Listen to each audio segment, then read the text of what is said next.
Welcome to our channel. ఈరోజు తాటి ముంజల పాయసం చూపించబోతున్నాను. ఇక్కడ నేను సగ్గుబియ్యం ఉడకబెట్టాను, ఇది స్కిప్ అయిపోయింది.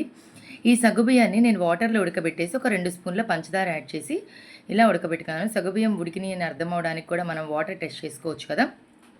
ఇప్పుడు ఇలా సగ్గుబియ్యం ఉడికిన తర్వాత దీంట్లోకి నేను బాగా లేతగా ఉన్న ముంజలు ఒక 5-6 ముంజలు తీసుకున్నాను. 5-6 ముంజల్ని ఇలా కట్ చేసి పెట్టేసుకొని, కొంచెం లేతగా ఉంటేనే మనకి టేస్ట్ అనేది బాగుంటుంది. దాంట్లో ఉన్న వాటర్ని కూడా ఇందులో యాడ్ చేసుకున్నాను.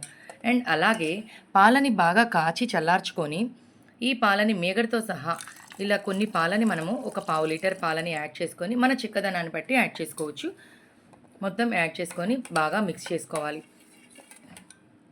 ఇప్పుడు వీటిల్లోకి కొంచెం బాదం పప్పు అండ్ అలాగే ద్రాక్ష కిస్మిస్ ఉన్నాయి కదా, ఇవి కొంచెం నేతిలో ఎగించుకొని ఇవి కూడా యాడ్ చేసేసుకోవాలి. అంతే, తాటి ముంజల పాయసం రెడీ అయిపోయింది. దీన్ని ఒక 2 or 3 అవర్స్ ఫ్రిడ్జ్లో పెట్టుకొని కనుక సర్వ్ చేసుకుంటే చాలా చాలా టేస్టీగా ఉంటుంది.